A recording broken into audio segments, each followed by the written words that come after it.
Welcome to the Town and Gown affiliates of UCLA. Welcome also to the UCLA Retirees, Alumni Scholars Club Executive Board, and Advisory Committee.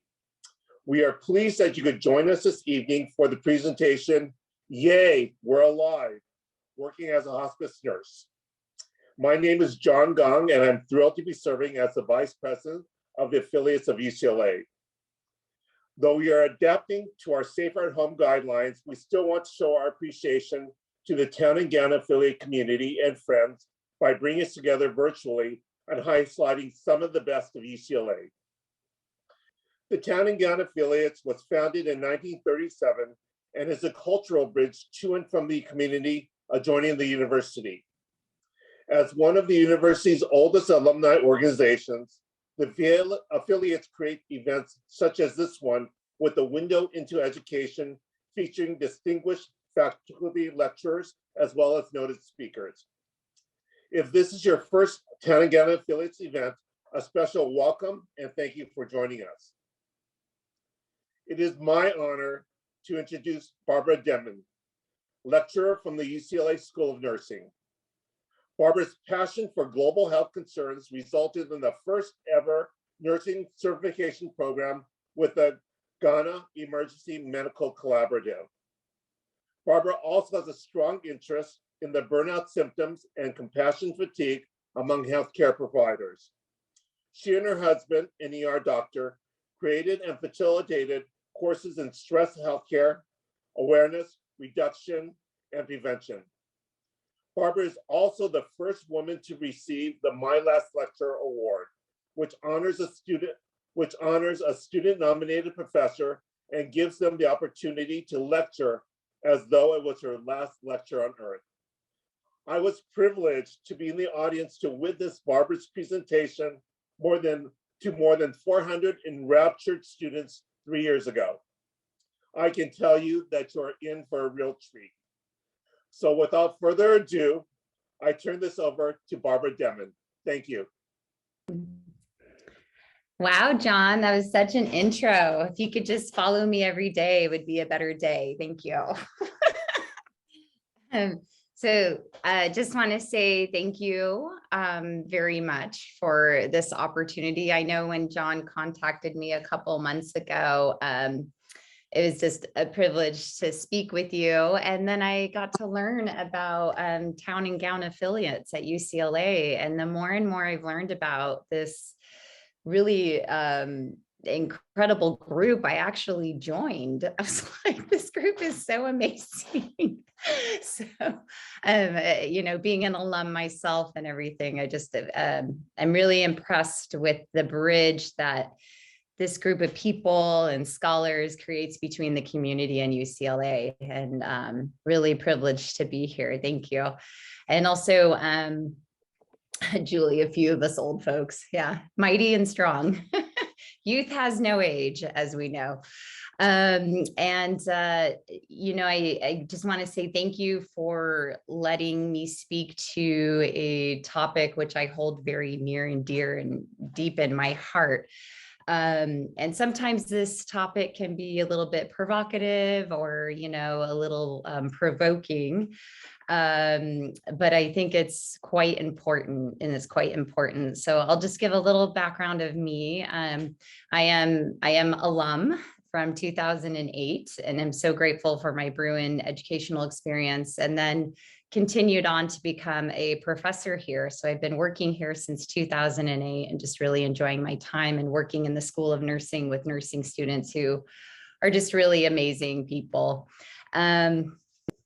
My current clinical practice is in hospice as a nurse practitioner.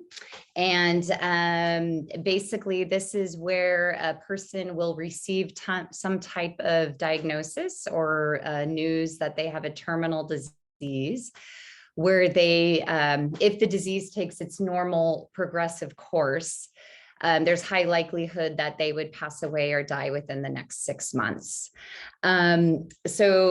Hospice can take many phases. Sometimes we get information on someone and we start working with them, and they have really high acuity and they pass away within the next couple days. And sometimes we have some people come on service and it's more of kind of a chronic disease. And really, we're here to just manage their symptom burden, honor their wishes. Lots of people just don't want to go back into the hospital anymore. And we do everything we can to prevent that and honor their wishes. And sometimes we have some people on hospice services for years. So, it can take a lot of different spheres and a lot of different roles. But it's interesting when I find that I tell people I'm a hospice nurse, I get a lot of different reactions within the community, especially because I used to do emergency room nursing for 8 years. And when I would tell the community that I'm an emergency room nurse, people loved it. They'd be like, "Ooh, no way. Oh, tell me your craziest story, tell me the craziest thing that you've seen." And, you'd tell the story and kind of have that conversation and would move along. But when I tell people that I work within hospice and, I assist those with the death and dying process and transitioning, the reactions I get are very interesting. Okay. So they're varied. Often, sometimes people don't really know what that means and they're not interested, and that's fine, But a very, very common reaction is people say, "What, hospice, like dying and death? Oh, no, no, no, no, no, no. Like never, I could never do that. No way, no way." And it's almost as if there's more attraction to these traumas and craziness than there is to something that is very common and that's going to happen to everybody of death and dying. And then every once in a while, when I tell someone I work with hospice, there will be a reaction where they'll say, "Wow, tell me everything. I want to hear everything and tell me all about that." Often that's when I feel like maybe someone has had an experience with a near death of themselves, or they've had a loved one who has died, or they've been kind of intimate with the death process or dying some way or another. And I think that really speaks to having some exposure to death or some familiarity, or kind of anything that decreases the unknown or the fear of that can be quite powerful, because it's not easy to talk about. There's not very many platforms to discuss. And it's something that a lot of people don't want to think about naturally, until maybe it becomes more self-actualized for us. So again, I just want to thank you all for being here to discuss something that maybe isn't as common. And I think some of the compelling reasons to speak about it are a couple things. One, it's definitely guaranteed. We're not going to escape it. Okay. I think there's that old adage of death and taxes, right? So, and as I get more and more adulting and more taxes, it's just like, wow. Like, I know when my husband and I bought our house and there was this thing called property tax, I was just so glad I was sitting down when I opened that envelope, I just had no idea. So, and then the other thing about just death, it's guaranteed. Two, all beings will experience this. This is going to happen to all sentient beings. And three, it's just not really discussed in our society, okay, our current culture. So these are some things that, I think are important to bring up. Also, it's kind of interesting to note that many parents don't talk to their children about death and dying. We just want to be such wonderful parents, attentive, or nice aunties and uncles to children, we've adopted, or nieces and nephews, those type of things. But it's just not really discussed. Even in schools, we have great sex education, or hopefully, but, there's not much about, talking about death and dying. And in some cultures and in some families, it's actually even discouraged to tell the truth. And so being a professor at the school, lots of times we have students that are living far away from home. and are in academia, are in classes. And it's not uncommon to hear stories from students where they go home for a break and they realize that their auntie or their grandmother or grandfather passed away, and the families didn't want to let them know for fear of disrupting their studies or their success, and this is adult children, so we can only imagine how we, treat death and dying with younger children. So also interesting just to note that as like a culture with advanced age, and people with advanced age have so much wisdom to share. Sometimes there's not much rituals around our elders in this culture that we're currently in, really honoring their transitions, honoring their wisdom and their experience. And it's interesting. Youth is more marketable and youth sells. More than sometimes of this incredible wisdom and life experience that those with advanced age can share. Okay, and then on another note too, even bringing it really personally home, in the medical and nursing world and education, there's not much education on death and dying. Students need to do like an OB rotation in obstetrics or pediatrics, medical, surgical, community health. There's no rotation on end of life, even though we know all people will have this, and they will have many patients that have end of life.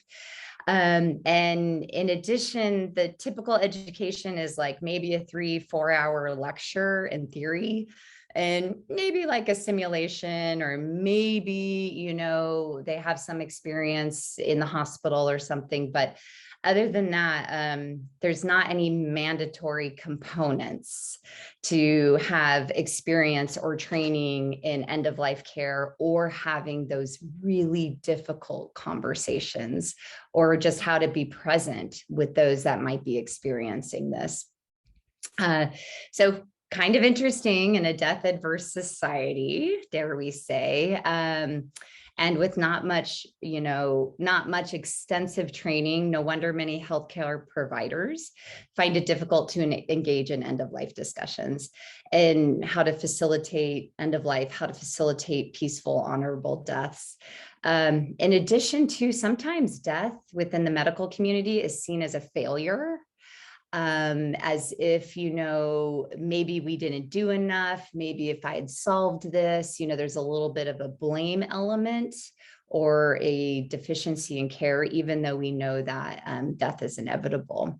So it's a huge implication that, if death is to be avoided, that healthcare, I don't know, what it kind of says is that healthcare providers don't have much to offer those that are dying or the families, which is the opposite is true, incredibly true, because a good healthcare provider can be at the bedside and really help minimize symptom burden, minimize pain, allay fears, enable patients and their families to have these very honorable, noble deaths and transitions. And all the research shows that like poor communication really leads to suboptimal outcomes, and that a lot of patients then have like unnecessary physical anguish or more symptom burden, and kind of needless mental anguish for families. So I don't know, for me, I just feel like this is kind of one of my pioneering topics that I think is so important to talk about. So let me see our slides here. I kind of got ahead of myself, but hopefully you can all see my slides. So I said, thank you. And just with this, I'd love to talk about death and dying, because if our culture is often engraved in this self-preservation instinct, that kind of tells us over and over that death is a bad thing and maybe should be avoided, then it's up to us to really, be courageous and talk about this. Not only for our loved ones, but for our own death, I will share too that nurses who I've worked with that have worked or self-actualized their own impermanence and their own death, they tend to be way more present at the bedside for death and dying with families and themselves. So oftentimes I'll tell nursing students, one of the best things you can do is contemplate your own death and dying and impermanence, and it will make you that more comfortable at the bedside with people and your loved ones. So okay, so let's talk about death and dying. I understand that this may be very emotional. This may be an emotional experience, and I just really welcome that. And I say that's okay. And it may hit home in different ways that may be surprising. And let's just go through that together and, create safe space for one another. And if anybody wants to type something in chat, I welcome that. We can have this be a discussion or anything that you feel at this time resonates for you. I'm an open book for this. So, okay. So I'm going to start with Jerry Seinfeld, which might be surprising if we're talking about death and dying. But Jerry Seinfeld, the comedian, says, according to most studies, people's number one fear is public speaking, and number two is death. Death is number two. Does that sound right? This means to the average person, if you go to a funeral, you're better off in the casket than doing the eulogy, right? So I really love how he just brings that home, and just great comedian to me, always makes me laugh. But I think this is pretty funny here. That right now, I'm going to do public speaking fear number one while talking about fear number two, so just, we'll go along for the ride together. Okay. Let's see. Okay. So some things I'd like to just kind of talk about is, and real quick, I just want to say too, the death I'm going to talk about and dying process is one where someone experiences a terminal disease and really has some time to think about it. I'm not going to really touch on traumatic deaths that are very sudden and not prepared for, or the grief process afterwards. If we want to later on, we can, we have time. I just want to say that. Okay, so a few things that I think I just want to kind of talk about in the beginning is observations of death, some things as a nurse practitioner who has been around dying people, some observations. I would love to talk about how to talk to someone who is dying at many phases of the process and how to actually be with someone who is dying, okay? And then we'll kind of close up with, what does death teach us about living? If we're going to talk all about this, what is the point? What can we get from it? Death can actually be a really incredible teacher and maybe somewhat even of a friend. Okay, so some observations of death. Okay. First thing is, death is more than a physical event. There are some universal things that I've seen with many people who are actively dying, and this can be very mysterious and somewhat unusual. Many people think that as one near deaths, there's a lot of agitation, unease, restlessness, but I will say in general, and again, very much generalizing, often the opposite's true.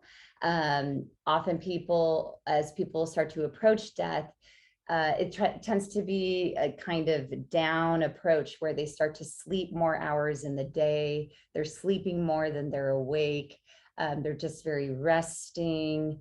At some point, they may even sleep like 23 hours a day and just have brief periods where they are awake, okay? And I've noticed that during these increased kind of sleeping periods and the brief wakefulness, there often can be some unusual talk, okay? So here, often there's a person that is mostly sleeping, kind of has a decreased consciousness, but when they are awake, they're very lucid, they're making out clear words, and the clear words are intention. But to the average person, maybe their words are not making sense. And common words and ideas that are expressed are those of traveling or making journeys. Let's see, making journeys, kind of traveling, some type of preparation. Lots of times patients will kind of say, I got to get up, I got to get ready, let's get in line, let's get my passport, get on the boat. I got to get the train. It's kind of interesting that sometimes there tends to be, and not in every person, but a lot of people as they're dying, there tends to be a lot of travel or preparation talk. And it does appear that at some point, dying people seem to know when their death is approaching and when will it occur. I've seen even some patients even know when they are going to die, like down to the evening. or that day. And surprisingly, they face this, not with fear or panic, but kind of with a very quiet resignation and a very noble one. We call this phenomenon nearing death awareness. And this is a documented phenomenon that's, if any of you study about this or read about this, it's there. And there's kind of many qualities to nearing death awareness, but this is one of them. I definitely remember I had one patient, he just kind of kept saying, like, I need to get my suit and tie on. I got to make the train and I want to look good. It was very endearing and very sweet. And another type of nearing death awareness are what we kind of call visions, or seeing things or seeing people. So the dying person often will look in the distance and kind of start to focus on things in the room. And, when you're there, you can tell that they're looking kind of behind you or at something else. And oftentimes they're, having conversations with these people, but they're not physically present. They tend to often be loved ones or people that have been previously deceased. Their visits tend to be very quite reassuring. Loved ones, dear ones, revered ones. Sometimes it's one person, sometimes it's like a crowd of people. Again, this can be deemed by family members or people not in the dying process as like hallucinations or side effect of the medications, or it can kind of just be written off as like they're confused and they don't know what they're talking about. But I think with education and letting people know, we can actually see like really great value in this, and that, we can see that these people can have these conversations that are very comforting to them with these people that are visiting them, these visions. And then they'll quickly just snap into conversations with you. I love to ask patients, who do you see right now? Or what are you talking about? And sometimes they'll just look at you and they're like, well, my husband, of course, like, don't you get it? This type of thing. So it can be quite powerful. So it's important to let us know, to let family members know, loved ones know that, this can happen, and reassure that this experience is perfectly normal for this stage of life. And it can actually decrease some anxiety and shift the experience from being like fear-based into more reassuring and comfort, that this is a normal process. This can be very beautiful. This can be, nice. So yeah, those are just kind of some signs and symptoms to talk about. Like, it's not just a physical process. I've been around too many deaths to say that. And there's just some really interesting elements there. A lot more to share, but I'll stop there. One other thing that's interesting, I think, for us to reflect on, to know about for ourselves and when our loved ones die, but right before many people die, they get this kind of like increased energy surge.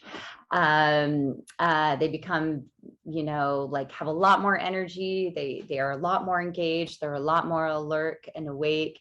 In the medical world, this is called terminal lucidity, and it applies to someone who's very close to death and has been unresponsive, yet will kind of suddenly show a marked improvement in their energy and mental functioning. And they'll engage in meaningful conversations. They'll even ask for maybe food and drink. These may be people who haven't had any food or drink for like 5 or 6 days. And they'll appear briefly to maybe even be their old selves. And sometimes families can interpret this as like a miraculous healing, or, we're going to be all right now. Our loved one will be all right, only for these people to die, hours later. So it's really important to educate ourselves on this phenomenon, that this can happen. My husband, his grandmother had something very much like this. She was not eating or drinking for days. She was sleeping more than she was awake. She was showing other signs and symptoms of dying. And all of a sudden, she woke up one afternoon and asked for some yogurt, and kind of sat up, and her eyes were open, and she was talking, and she turned to my husband and she said, "You're going to be a papa." Because at the time I was pregnant. said, you're going to be a papa, you know, really showing that she was awake and conscious and more engaged. And you know, then she did pass that evening. So it's good for us to know and be aware of some of the phenomenon that happened. So that's kind of that lucid energetic interval. And I do want to share, this has like nothing to do, this is a total side note, but I always thought a really awesome band name would be Lucid Energetic Interval. So if any of you need a band name out there or something like that, I think that would be really cool. I can put it in chat, Lucid Energetic Interval.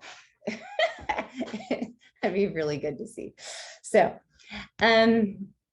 okay, so another reason, and I'm still just kind of touching on the point of why death is more than a physical event, is that many times when I've walked into the room where someone is dying, it's just really profound. It's hard to put into words, but the room just becomes very like heartfelt, very sacred. People are very present. It's kind of even noble.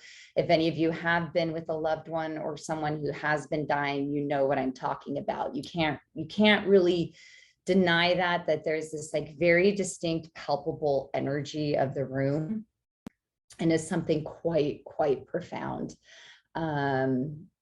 So, you know, I'll talk about that a little bit more, but just really touching on how, in my experience over the years, death is way more than a physical event. There are just phenomena that keep happening over and over that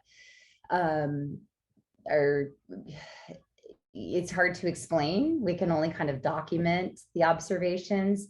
But I do think that if we have more familiarity and awareness of that, it can become less scary. And they're actually tools that we can use to really, you know, create calmness and peace within this process. So, okay. So moving on now, another point I just want to make is that death is very much an individual process and a personal journey.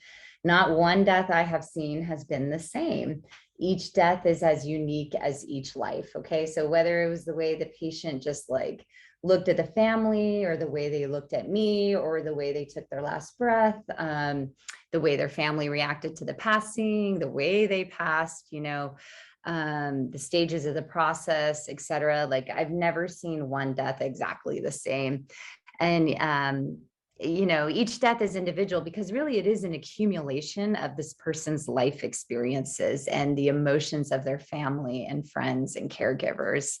I have seen some people that truly want to die alone, and some people that want to die with others. Some people withdraw into consciousness and just fall into sleep for many days, don't eat or drink, and then they die. And some do not. Some have this like fluctuating in and out of that. Some people kind of fluctuate out and want to make amends. You know, it really is a personal journey and a personal process. I will say, you know, once someone stops eating or drinking, generally that decline really occurs. And I would say a lot of people will pass or die within the next 5 to 7 days. Although I've seen some patients who have stopped eating or drinking and, you know, they are there for about, you know, another 10 or 14 days. So we really just don't know. And it's such a common question asked by family members, you know, when do you think they will pass? And the answer is we really don't know. We really don't know, because death is a personal journey. It's a unique journey. And even when we think maybe things aren't happening, there's a process going on, this like very much inner process. So now, it's really hard for me to put aside or dismiss the really remarkable moments that patients have had as death has approached, and what kind of seems in their way of their conscious choice of dying.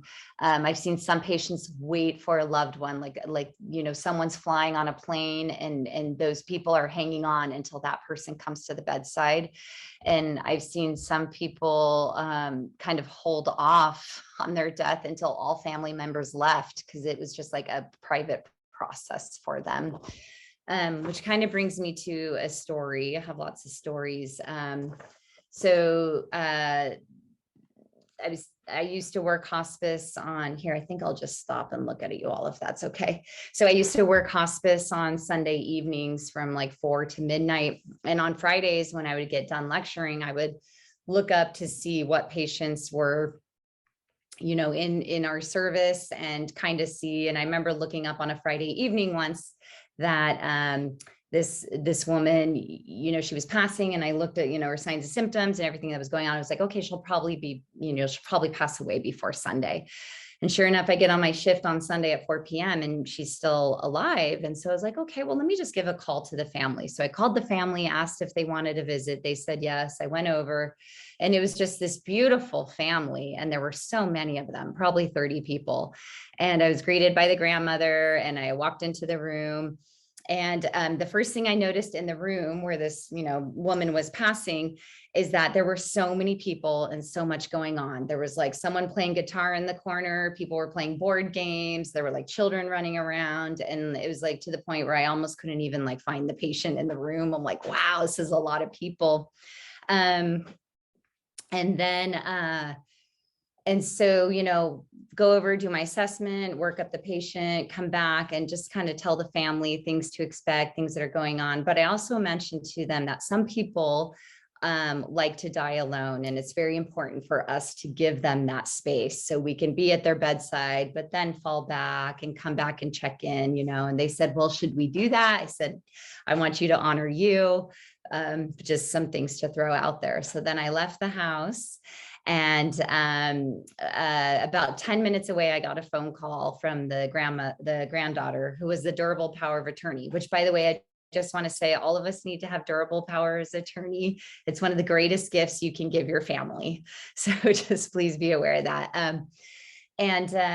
Anyway, she said, Barbara, we kind of as a family talked about what you suggested or what you mentioned.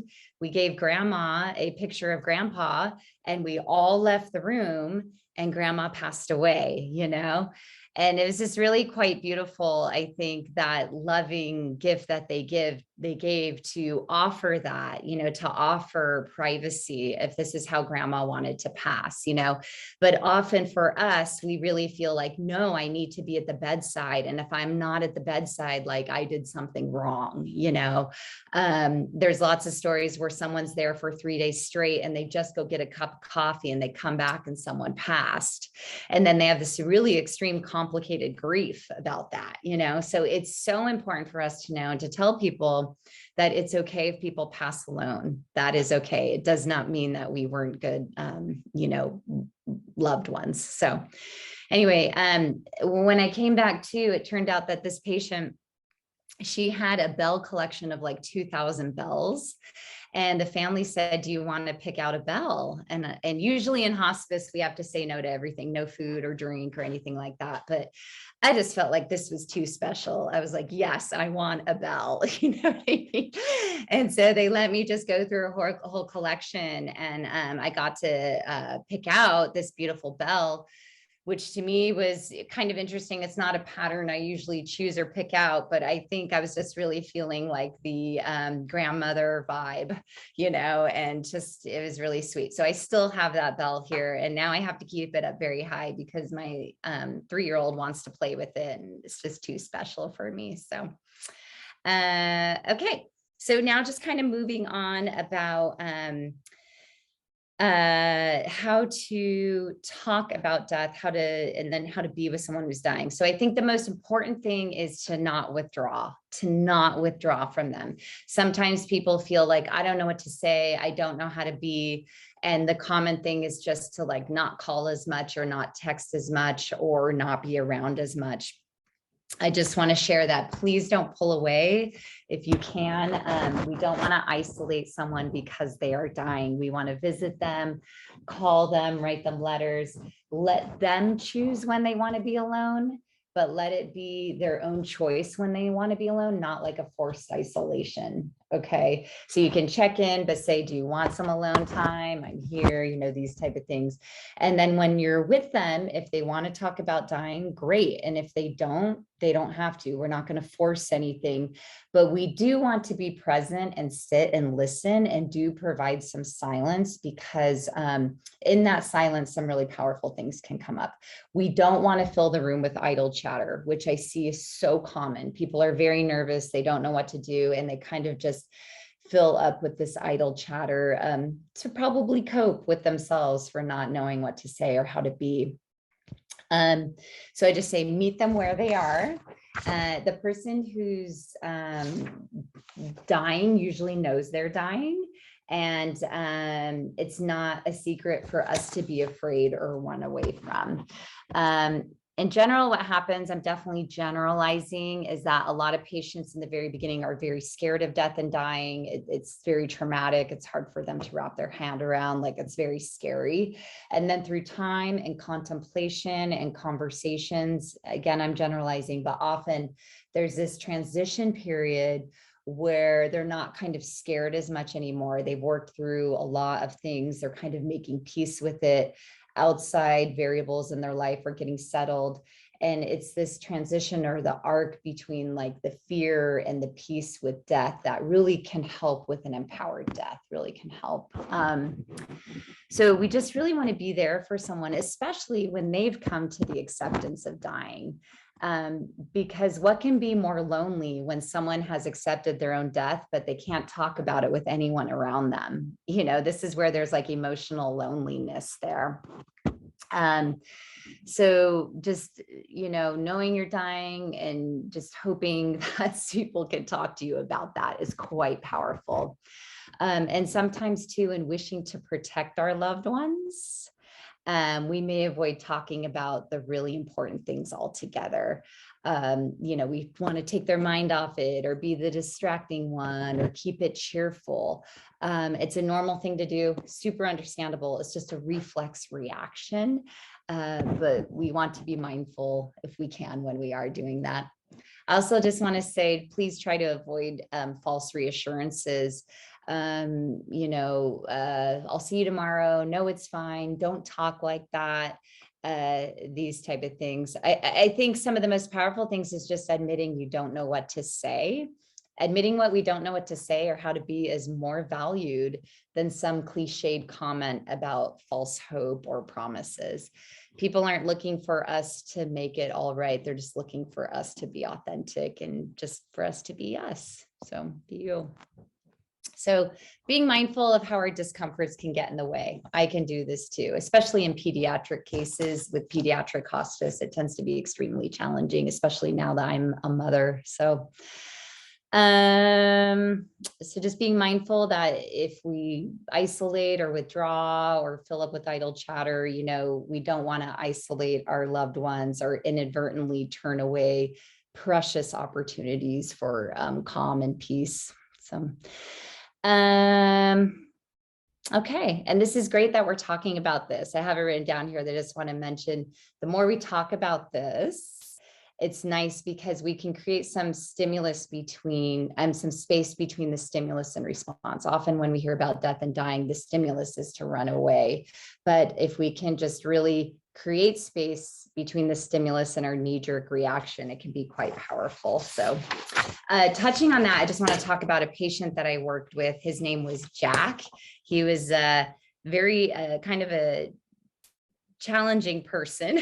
He was a woodworker. He kind of was a curmudgeon. He was a no fluff, no frill type of person. And he was prone to ill temper. Sometimes he would really snap at his wife, which was challenging for me, but he was a lovely person underneath there. He was diagnosed with terminal lung cancer, which metastasized to the spine. So for those of you that don't know what that means, it means the cancer spread into the back or the spine, which can be extremely painful, so painful, and so many symptoms. He had a lot of shortness of breath. He was prone to like coughing spasms, had a lot of symptom burden. And he wasn't so open to death. He wasn't so open to talking about it. I was having a really hard time kind of getting an in with him, and was just trying to get my like lucky break for when he maybe just let his guard down. Usually if we can and someone's open, we want to say, how do you imagine spending your last days or weeks and months? You know, is there anything we can do before you die to support any goals you have? How would you like to die? Is there a room you want to be in when you die? We really ask these conversations to honor that which someone wants. And it's often things that they don't even think about, you know. I do remember a breakthrough came with Jack one time when I saw in the corner of his room. He was a woodworker and he had these like juggling balls. And I said, you know, Jack, I are those juggling balls? And he said, yes. And I said, Jack, I am learning how to juggle and it is really hard. And he kind of looked at me like, no, you're not. I was like, yes, I am. Yes, I am. And so I said, you know, can you help teach me? And he was like, okay, next time bring your juggling balls. He wasn't too thrilled about that. But it was actually through a different action that we got together that we kind of had more opportunity to have conversation go. And I do remember one time, he was kind of short of breath and we had just moved him and everything. And he looked, and it was the one time that we were alone, because usually his wife and all the caregivers around. But it was the one time we were alone, and he looked at me and he said, don't tell my wife, but I'm dying. And I said, okay, all right, let's talk about this. Like, what does this mean for you? Thanks for sharing that with me. And we had a discussion. And then that same visit, as I was walking to my car, and his wife would always walk me to the car, I just said, how are you doing? And checking in with you and your experience. And she said to me, I'm not kidding, she said, don't tell Jack, but he's dying. You know, and it was just like so impressive to me that here they are spending every day together and so in love and so intimate, but they just were not able to have that conversation, you know. So I was very grateful for them both sharing, because as the hospice service, we were able to facilitate and get the whole team, you know, social work, the dog, you know, chaplain, whoever they felt was comfortable, and just really kind of have this hard conversation so that Jack could have the death he wanted, and that there could be a chance of less complicated grief too through that. So it was really an impactful moment for me here. Yeah, Michelle, thanks for sharing. It was a really poignant story for me too. Okay, so I just think we want to meet people where they're at. We want to follow their lead. Most people know when they're dying, so just take your cue from them. We can start with, how are you feeling? You know, if they say they're afraid, I love to ask, what are you afraid of? Because then we can make a discussion about it. If they say, I'm afraid of a lot of pain, you go, great, let's talk about how we can treat that or what we can do about that. You know, very commonly, people will tell me they're afraid of what's going to happen to their loved ones when they die. They're actually okay with their death. It's what's going to happen to their children or adult children or husband or partner or pets. I just can't get over how many times people are worried about their pets. And I get it. I have our dog Monkey, and I call him our firstborn son. And if I was, you know, it had a terminal illness, I would want to make sure that Monkey had a safe home. And that would honestly help me transition more peacefully, you know? So it's really important to understand what it is that people are afraid of. I never say, I know how you feel. I have no idea, but my kind of common answer is I say, you know, I don't know how this is for you, but I would like to hear more, and I would love to try to understand, you know, and just trying to really create that. So yeah, Karen, you're welcome. Pets are real. And sometimes this isn't a grief talk, but when I do grief talks, I always say, where there is love, there is grief. You know, and that's it, you know, and pets, there are so much love, so much love. So where there's love, there is grief. So one of my friends just said, I'll take care of Monkey for you if you need it. Thanks, Michelle. Thank you. So another great thing is, if your friends and loved ones or yourself can talk about it, it's a great idea of how to make something that can honor them. Can we make videos? Can we make collages? In hospice services, there's nurses that go around and create songs or like legacy packages about this, and make songs with people that have terminal illnesses. And they're just really powerful and really cool.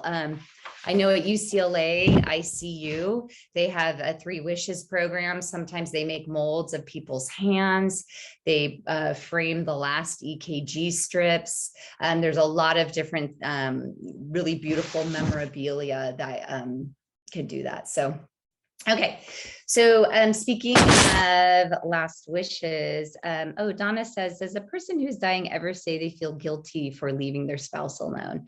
Absolutely, Donna. You can think of everything you can think of has probably been said by someone, because that's their arc of that transition, you know, feeling sadness, feeling guilt, then working through feeling peace, feeling okay, back to like wanting more, it is truly, it's a very dynamic process. It's not just like A to B. There's a lot of elements there.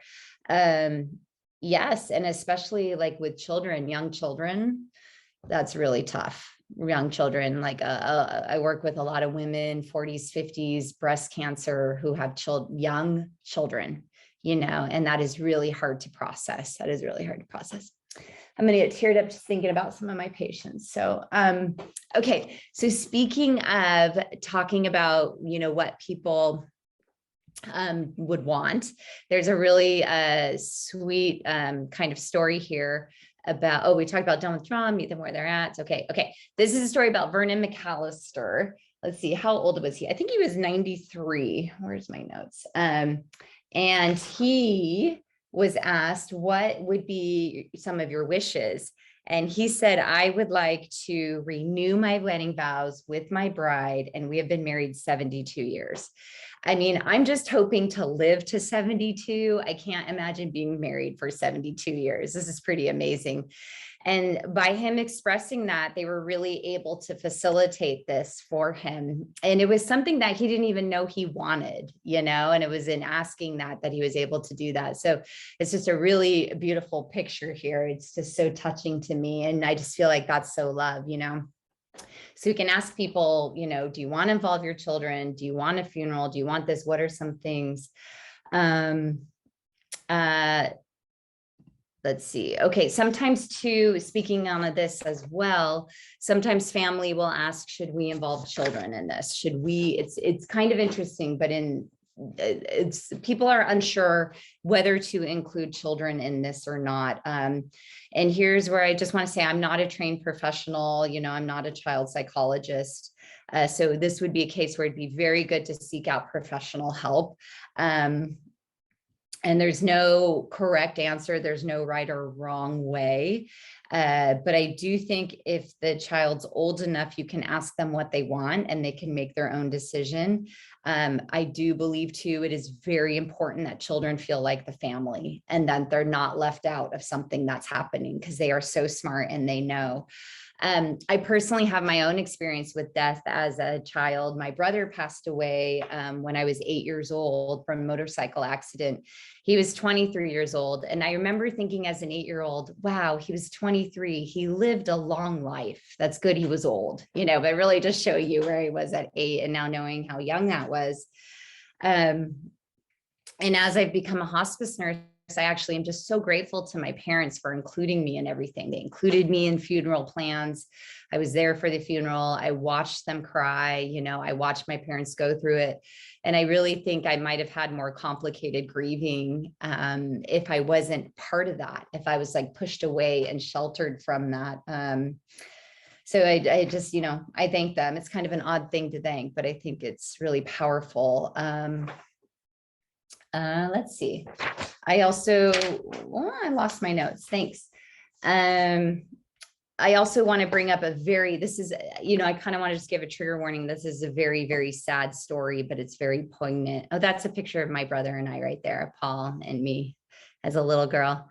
But I'm going to bring up an article that addresses this question about bringing children in too. And this is by a professional Major League Baseball player named Rich Hill. Some of you may know because he used to play for the Dodgers, and I know LA has a very strong LA Dodger base.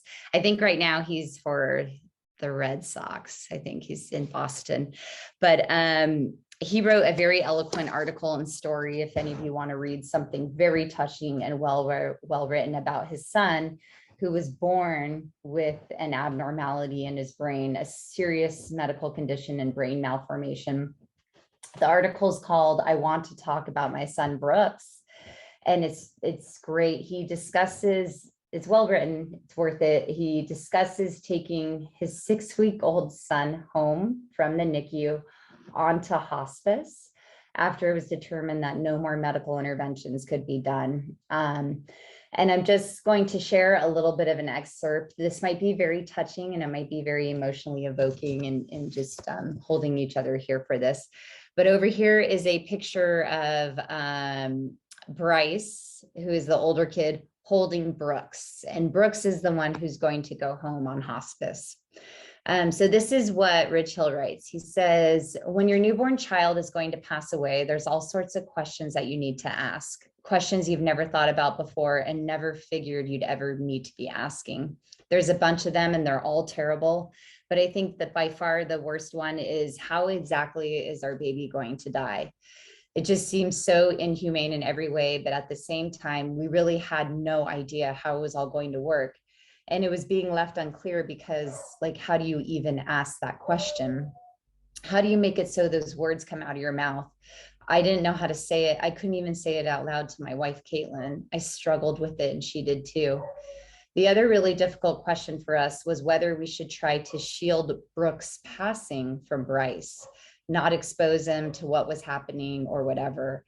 And as we were wrestling with that one, we had a long talk with our hospice doctor about it.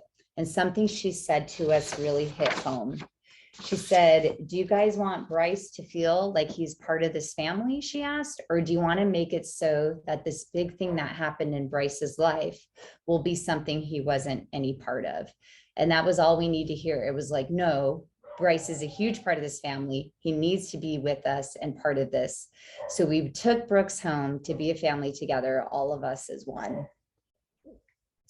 So just such a touching story about the power of including the family in this, because it's real for everybody, even if they're children. Okay, so here I ask, why am I bringing this up? Why am I bringing up this very touching emotionally story? What's the message here? What are we trying to point out? You know, I think the biggest thing is that sometimes in our effort to protect our loved ones from pain, we're actually preventing them from participating in the natural process of life and being part of the family. And in trying to shield them from these difficulties, we end up not having them process grief, and there's a loss of opportunities for support. Sometimes I see this too in parents that are grieving and want to hide it away from their children. When they hide their grief away from their children, it's really a lost opportunity of connection. So perhaps the only way to process the most difficult and painful parts of living is to go through it together and in a loving and supportive way for each other. And we don't have to go through it alone. We can be here for each other and we can be inclusive. So it's not always a happy ending, but Rich Hill and the Hill family, they really went through it all together in a loving, supportive way. And, you know, here we can just be as genuine as we can be and give ourselves permissions to feel what we feel and without having to hide from it. It's really courageous. And I think it's the best that we can do. We can just be genuine and in this moment. Okay, so thank you for going down that journey with me. It's not easy. It's really not easy. And I just appreciate you all for hanging in there and being there. So I think I'm going to move on to how to be with someone who's imminently dying, because this also can be a very scary part of the process. Often when I enter the room and someone's dying, I see that people are kind of withdrawn. It can be a very foreign process and people don't know what to do. We want to provide a calm, supportive environment, and it's more about being and not doing. So oftentimes I walk in and this is how it's seen. People are kind of away from the bed. It's like, you know, not feeling comfortable to kind of be near our loved one. But what we want to do is just really get up close and touch and talk and be there. And just remembering that sometimes through our fear, we forget that this is our loved one. We forget that this is our loved one here. So remembering that whoever's here in their dying process, they deserve, you know, the kindness, the respect, the love. We want to be present. We want to be calm, supportive. You know, we can sit by them. We can hold their hand. We can play music they like. We can say kind words, because hearing's often the last sense to go. You know, we can moisten their mouth, we can position them comfortably, we can lead with compassion and love, and touch is pretty important. We want to be sensitive to how we are and the room environment. Sometimes this is really difficult for me as a hospice nurse when I come into a patient dying and I feel that perhaps the environment could be different, but I really need to honor where the family's at too. So sometimes that can cause some moral distress just as a healthcare provider. You know, the other thing too is we want to honor faith-based traditions or preferences of faith and religion, which can serve as an incredible viewpoint of death, rites of passage, ritual cornerstones, you know, beliefs, guides through this death transition. Whatever will bring comfort to the dying person, we'd like to do that. There are some programs called No One Dies Alone. I know the VA system has that, where you can be trained as a volunteer. And if there is someone that is dying and does not have family members, you can be there at the bedside. Although now with the COVID-19 pandemic, it has just really changed that, and it caused a lot of distress for healthcare providers. And that, you know, sometimes people were dying alone with much more frequency during the COVID-19 pandemic, which really brings to the point that even more so how important preparing our nurses and providers and to be present, be educated about the death and dying and transition process and ways we can be of service in all ways. So important. So I think most of it is being there. It's less of doing, it's more of being, and reassurance. Lots of times I love to tell family members, do you want to share any stories, any, you know, nice thoughts? I know one patient that was passing away, he was definitely like, I guess he like loved women. It was a little bit of a ladies' man. And his two daughters were there at his death, and the caregiver and me, and we were all women, and they were like, Dad, we love you. And isn't this wonderful? You're surrounded by women, even at your death, you know, just really like making it so personal is very sweet. So it's important we don't get worried about doing the right or wrong thing, just being there and remembering that this moment we might remember for the rest of our lives. So just trying to be there. I really love that when I share this lecture or talk with nursing students, I get a lot of nice emails. There's one student that emailed me one time and shared her story about this. Her name's Trisha, and I'm just going to read you what she wrote to me after we talked about not withdrawing from people as they're dying. And this is what she said. She said, my first true experience with death and dying and being at the bedside was with my dad, who passed away from lung cancer. It was definitely a learning experience. And had I learned some things earlier, I believe I would approach the situation differently. Even as his own daughter, I realized that I was being somewhat distant, hesitant to talk to him. I wasn't physically touching him. And I come from a family that hugs and kisses each other whenever we see each other, whether we leave, go just from the grocery store. Yet here I was, tentative to do as little as place my hand on my dad's arm. And I think my initial disconnect stemmed from fear. But one of his nurses gave me some wise advice. Her name was Agatha, and she told me in her relatable demeanor and unforgettable Nigerian accent, you be strong, you stand next to him, you sit with him, you touch him, you make him know you are here with him. He is your dad. And something clicked and the fear went away because that was my dad. Regardless of his condition, the man that made every softball practice game and did everything and anything to support his family. So Trisha, when I talked to her, she actually gave me some photos of her and her dad, and you can really see he really did make every softball game. And I just really feel so grateful to her and the Abogado family for sharing this with me and letting me share this always. So, okay, so we've talked a lot about death and dying. We've talked about how to be with someone, the phenomenons of it, and how to talk to someone, how to reflect on our own. But I think I'd like to really shift the script and move a little bit and talk about what death can teach us about living and death as a teacher, since we can't avoid death, okay, but we can change maybe how we relate to it and how we see it. Where is there something to learn? Is it possible to come to terms with the fact that perhaps reflecting on death could actually enrich our life? What can we do? So we have this appreciation of impermanence in the present moment by actually kind of contemplating, and there's courses you can take about death reflections. It can really cause us to be very much in the present moment and a kind of a sense of gratitude. Death can also teach us to not waste time. Okay. I do think this is sometimes with the aging process, you get that wisdom. Like, I really wish when I was younger, I would have reflected more on this. We also learn that there's the power of presence, or that now is the time. Now is the time. And so there's a little practice I just kind of want to share. Well, first I want to share with this Kubler-Ross quote. Great book to read, kind of antiquated, but it's kind of the staple stone cornerstone of death and dying. She was a physician, and she says, it's only when we truly know and understand that we have limited time on earth, that we have no way of knowing when our time is up, that we begin to live each day to the fullest, as if it was the only one we had. So I think by becoming deeply aware of our mortality and the mortality of others, of all living things, of life, we intensify the experiences of every day, and we can really shift ourselves into deliberate living and focus what's truly valuable to us, valuing our own life and those of others. You know, maybe not overworking as much.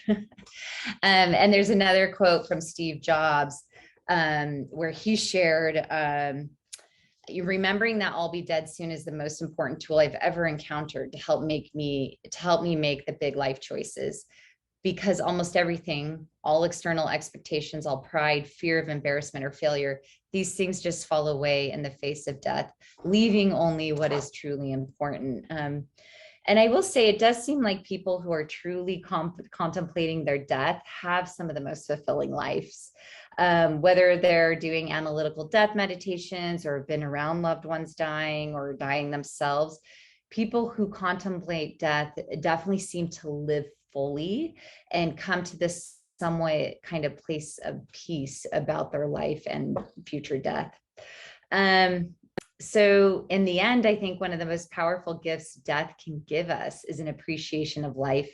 Life has more meaning in the face of death. Death is coming, and we know that we can truly get on living. There's a patient I used to work with in his 50s. He was Samoan in a nursing home. And whenever I'd visit him, I would say, you know, hey, Joe, how are you doing? And he just over and over would say, I'm just happy to be here. I'm happy to have another day. And it was just so profound for me. It was almost like, how can you be so happy knowing you're going to die soon? But it was knowing that he would die soon that made him so happy in that moment and appreciative. And later, Joe also told me, you make sure you say, I love you to your loved ones, and you say it a lot. Because tomorrow you may not be able to. And so I do feel very grateful for this line of work, because I come home and I'm very appreciative of my family and loved ones. The point really resonates, right? The point really resonates. So, okay. So then moving along, since we know it's fleeting, life, we really can seize the day and seize the moments, right? We can just grow and live fully. We can get this incredible potential to foster appreciation of life, the love of life, you know, every moment, every day, every hurt, every joy, you know, the valley, the storm, the sunshine, just like precious life, right? Precious life. And appreciating these precious moments, these precious life, lets ourselves be fully, lets ourselves be there with others. Take advantages of opportunities, be braver than we feel, utilize our talents, you know, use the gratitude. There's a quote by Irma Bombeck, the comedian. She says, when I stand before God at the end of my life, I would hope that I would not have a single bit of talent left. And I could say, I used everything you gave me. You know, I kind of love that dramatics there. It's just like, I did it, you know, I really did it. So, you know, my husband and I, we reflect on death and dying quite a bit. He's also in the business of dying in a way. As a patient one time told me, it's interesting you're in the business of dying. And I was like, I guess that's true. And instead of kind of reflecting on, wow, we could die any moment and these type of things, my husband and I decided that we really wanted to maybe flip that into, maybe we could just have more of an appreciation of life and spin it and say, yay, we're alive. Okay. So when we would wake up in the morning, we started making this practice of turning to each other and saying, yay, we're alive. And just really being like, oh my gosh, you know, you never know. We could have died in the middle of the night. Yay, we're alive. You know, how can we seize this day? Yay, we're alive. And you know, it's interesting because we say it and sometimes we're too tired. We have a 3.5-year-old right now who's not sleeping through the night and keeps getting in bed with us. So sometimes we wake up and we're like, yay, we're alive, you know, but either way, we just try to say it over and over and get into that. And when we got married, we shared this with our loved ones at our wedding. And we talked to them about yay, we're alive. And here we are discussing with our loved ones about yay, we're alive and teaching this. And, you know, I thought it was just going to be something we shared that we do in our wedding and this stuff. But lo and behold, after the wedding, this interesting phenomenon started happening and yay, we're alive took off.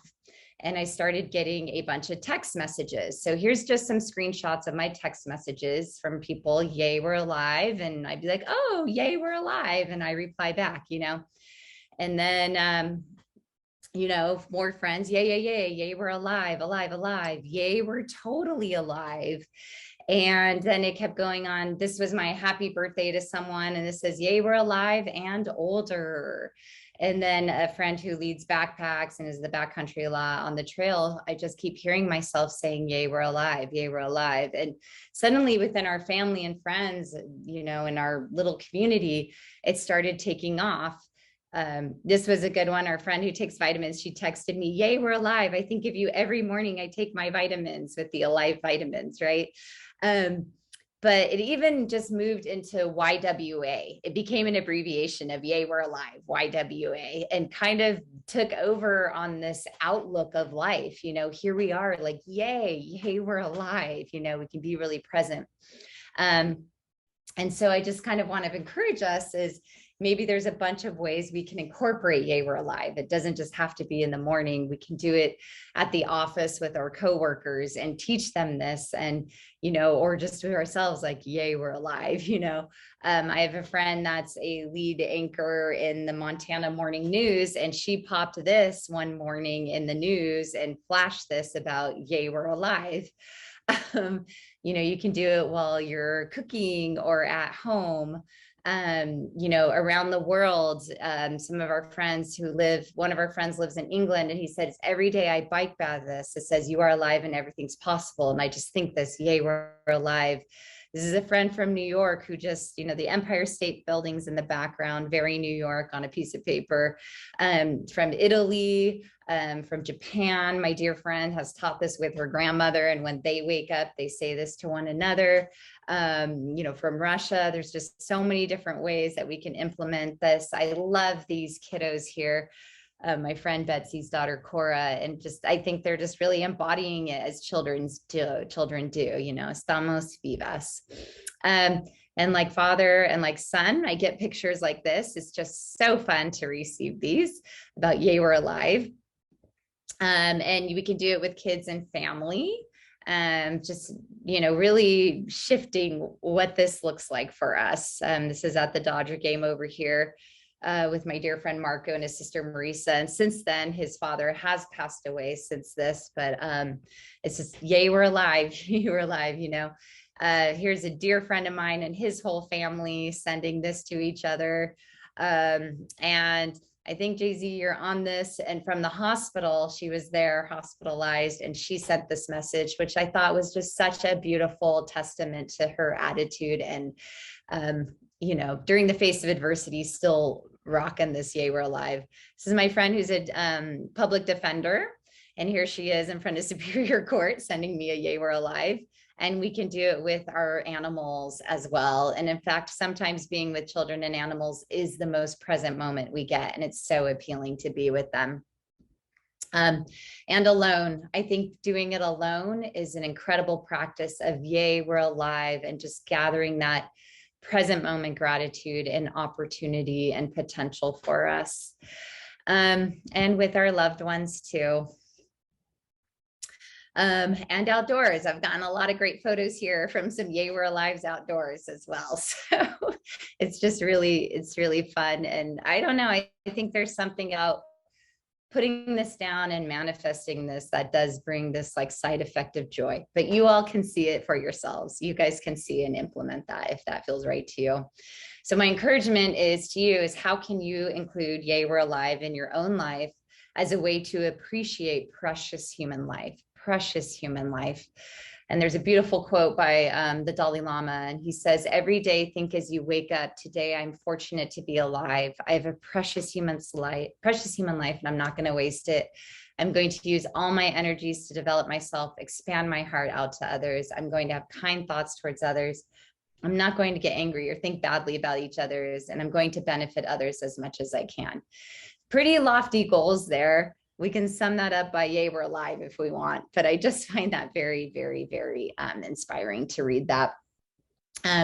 So just kind of ending with, as a nurse who works with dying people, as a person who lost their brother, their sibling at a very young age, and a person who's contemplated her own death, I just, very much resonate with this topic. And I just thank you so much for the opportunity to discuss this. So I don't know, very, very grateful to you all and for John and UCLA town affiliates. So, so with that, I think I'll kind of close that. I did see there were some questions in the chat, but I just want to defer to John and see on timing. Want to thank many of you for sharing your experiences too. I see a lot of Yay We're Alives as well. It makes me so happy. Thank you. Wow. Thank you for sharing your wisdom with us. Your presentation was informative, insightful, and inspiring. It really moved me. So thank you, Barbara, for that. And thank you all for your support of the affiliates tonight. Your membership and donations fund the Affiliate Scholarship Program, which awards scholarships to outstanding UCLA freshmen, transfer, undergraduate, and graduate students across a full range of disciplines in recognition of academic excellence and leadership potential. If you would like to become a member of the Town and Gown affiliates and receive invitations to future events, there's a banner that will be displayed at the bottom of the screen, or you can just Google the Town and Gown affiliates of UCLA. I really want to thank Barbara and thank you all for attending tonight.